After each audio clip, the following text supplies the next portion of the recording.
What's good, YouTube? Back with another one. Before we get into it, make sure you guys hit that like, hit that share, hit that subscribe button. Make sure you guys will subscribe to my new channel. I've been posting all the Instagram live videos on the new channel, so if you're not already tapped in, make sure you go tap in right now. I'm gonna put the link in the description box. But let's get right into it. One person dead, 2 others injured after 4 suspects opened fire in Regent Park. Police. Can you really imagine that? 4 suspects opened fire. That's like a scene in a movie.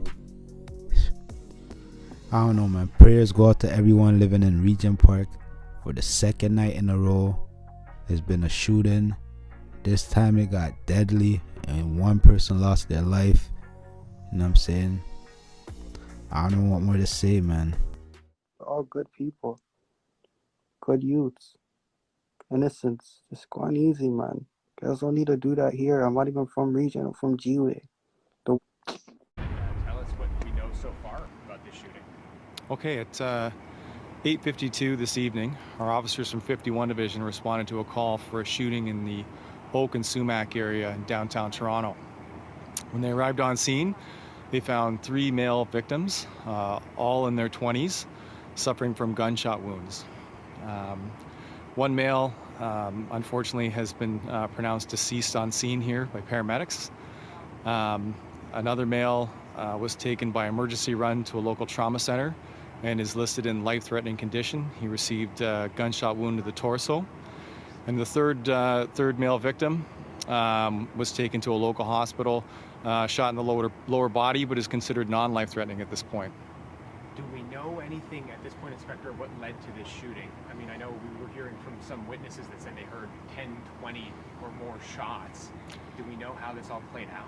Yeah, so right now our officers are speaking to witnesses and pouring through video, working in partnership with Toronto Community Housing, and going back through some video to try and figure out exactly what took place.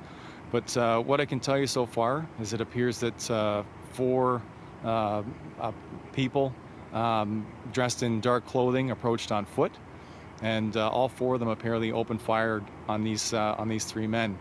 And as you can see behind me, there's dozens of coffee cups on the ground.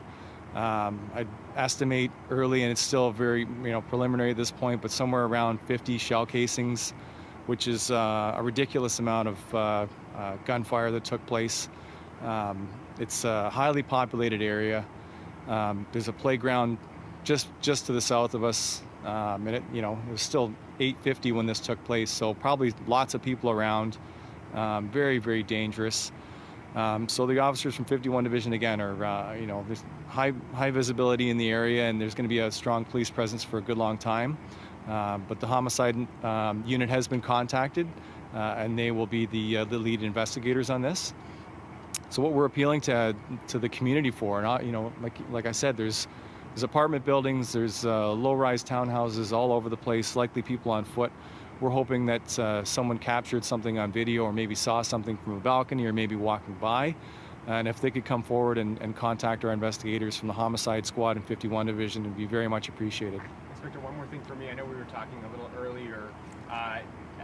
Some people said it sounded like almost like a shootout, like these 1 or more of these victims returned fire. At this point, are any of these 3 victims suspects? And was that the case? Did they return fire? Were any of those 3 victims armed when this all Yeah, so out? that's not something I can confirm at this point. We're still very early on in the investigation. Like I said, what I can confirm is that there were 4 suspects who opened fire on these 3 men, and tragically one of them's lost his life, another one's fighting for his life in hospital at this point. And again, we're appealing to the public to help us and piece those things together, exactly what took place. I can't speculate at this point if there was an exchange of gunfire.